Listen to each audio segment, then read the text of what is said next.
Pak Dedi yang baik hati. Iya, kenapa? Pak Dedi yang nasionalisme. Ini ayah saya, keluarga besar saya tentara. Sekali lagi saya mohon maaf, saya bukan ingin viral. Saya tinggal dari tahun 2000 sampai sekarang Pak Dedi. Punten, kami dari Pasir Panggang 1 dan Marga Kaya, kami tidak ada sedikit pun Bapak bisa kontrol Pak. Kali kami Pak Dedi yang baik hati. Kali kami sampai sekarang tidak ada yang namanya Pak sampah. Walaupun ada jembatan, kami sarankan orang yang bikin jembatan jangan sampai mengganggu saluran air. Ya sekarang gini aja, Bapak tinggal di tanah siapa? Begini Pak Dedi, saya potong dulu Pak Dedi. Kami tinggal di sini Pak Dedi, kami rawat tempat ini Pak Dedi. Laporan yang Pak Dedi itu, dia mengatakan bahwa tempat ini banjir. Kita punya tanah irigasi, mana ada Pak Dedi yang banjir? Saya gini aja Pak, saya ini kan lagi ingin menertibkan tanah-tanah negara yang memiliki fungsi sungai. Saya harus berbuat adil pada semua. Betul Pak Dedi, ya kan? saya dukung. Siapapun yang mendiami tanah negara, ya harus saya bongkar. Ya kan Pak ya? Punten Pak Dedi, saya potong dulu Pak Dedi. Gimana? So. Saya dukung program Pak Dedi. Pertanyaan saya Pak Dedi,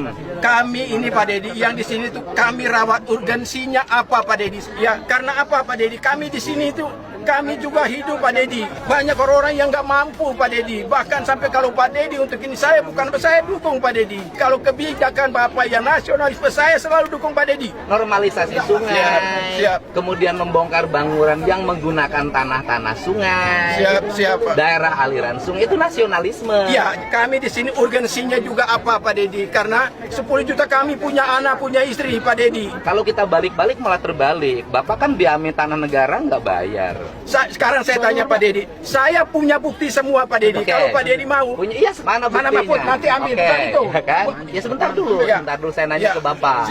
Jadi selama ini Bapak mendapatkan tanah itu dengan cara apa? Kami ditawarin oleh mereka. Siapa orang mereka BPJT, itu? Pak. Bayarnya ke siapa? Ke orang BPJT-nya, Pak.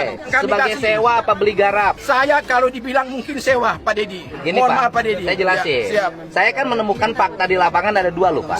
Di perjanjian sewa menyewa itu adalah ada pasal apabila diperlukan negara untuk difungsikan kembali, maka bersedia untuk dibongkar. Kemudian sewa menyewanya itu bukan untuk dibangun, tapi tanah garap.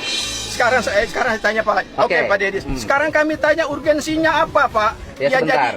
Silakan. Boleh kan Pak? Saya ini lebih bijak dibanding tempat lain. Di Bekasi, Pak Bupatinya Ade Kunang bongkar tanpa kompensasi. Dibongkar aja. Saya ini tetap masih mempertimbangkan.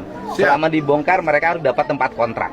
Saya mungkin dalam minggu depan sudah akan ke Kejaksaan Agung atau Kejaksaan Tinggi. Orang yang menyewakan tanah negara untuk kepentingan pribadi itu adalah pidana.